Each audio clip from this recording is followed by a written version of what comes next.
Welcome back to Splendid Tales, where truth burns brighter than fiction. If you're new here, hit that like button and subscribe. You're about to witness a story that'll shake your soul. It was just another night at Crestfield General Hospital. The corridors buzzed with low murmurs and the distant rhythm of heart monitors.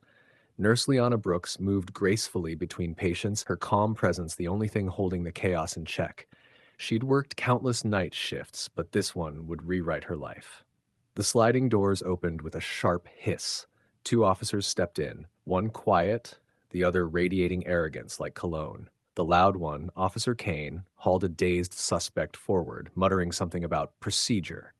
His partner hesitated, whispering that they didn't have the paperwork yet. Kane ignored him. "I need blood drawn," he ordered, voice slicing through the sterile air. Liana checked the chart, brow steady. "There's no warrant, officer. I can't take the sample without consent." Her tone was professional, her words law. But Kane heard defiance where there was only duty. His smirk curved, the kind that says you forgot your place. "Listen, sweetheart, I'm not asking," he sneered. "Neither am I," she replied softly, her eyes unwavering. Around them, nurses froze mid-step, doctors paused mid-note. The fluorescent lights hummed like nervous witnesses. Kane's temper snapped like a cheap thread. He slammed his fist on the counter, rattling trays and scattering syringes. The sound echoed down the hall, sharp enough to draw glances from every corner. Liana's pulse raced, but her feet stayed planted. She wasn't just a nurse tonight. She was a line in the sand. The moment stretched tight, like lightning about to strike. And somewhere deep inside that silence, the storm was just beginning to breathe. The tension in the room was thick enough to choke on. Officer Kane's smirk had vanished, replaced by something uglier, pride clawing to stay alive. He stepped closer until Liana could smell the sour mix of coffee and ego. "You think a nurse can tell a cop what to do?" he spat. His words dripped venom, daring her to flinch. But Liana didn't move. Her calm was louder than his rage. "I think the law can," she said quietly. That sentence was gasoline on his temper. His face turned red, and before anyone could react, he grabbed her by the arm and slammed her into the wall.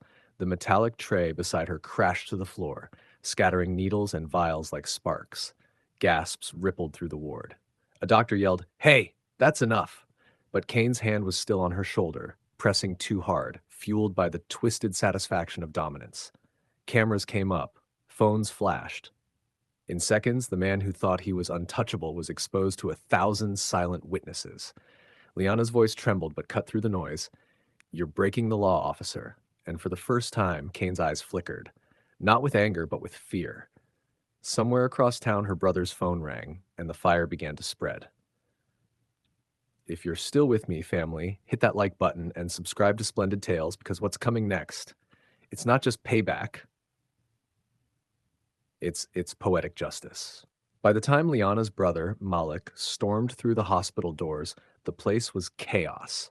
Nurses whispered, patients peeked from their rooms, and the once cocky Officer Kane now sat in the hallway pretending nothing had happened. But the videos had already gone viral. Malik had seen every second, his sister's cry, that shove, that smug grin. He walked in like thunder dressed in calm. "Where's the officer?" he asked the receptionist, voice quiet but sharp enough to cut glass. She pointed, trembling slightly. Malik didn't run. He didn't shout. He just walked, each step deliberate, like the earth itself was moving with him. Kane looked up, scoffed, and muttered, "Oh, great, another one." Malik smiled. "Slow, dangerous. Yeah, another one, the one you wish you hadn't touched." Kane tried to stand tall, but the room's energy shifted.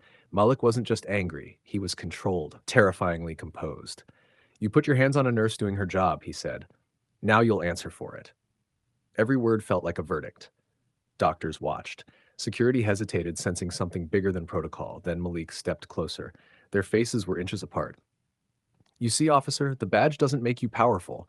It just shows the world what kind of man you are when you misuse it." Kane blinked, speechless. For the first time, he wasn't feared. He was small. If you're feeling that heat, tap like, drop a comment, and subscribe to Splendid Tales. The next morning, Crestfield Hospital wasn't just a hospital anymore.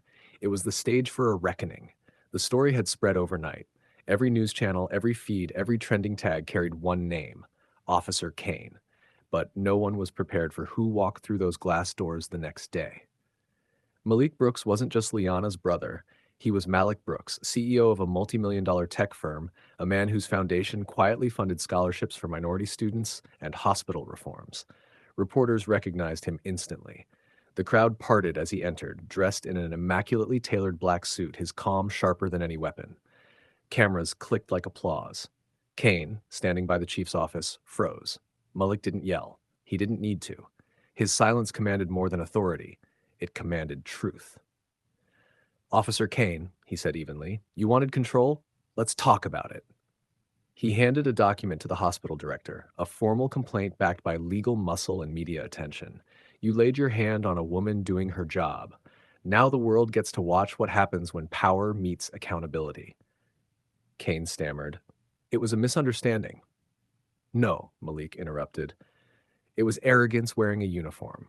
The press caught every word. The chief suspended Kane on the spot, and as Malik turned to leave, he added quietly, justice doesn't shout, it just waits for the right time to speak.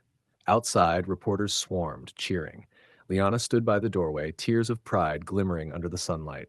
Malik placed a hand on her shoulder. You don't fight power by matching its rage, he said. You fight it by making it answer.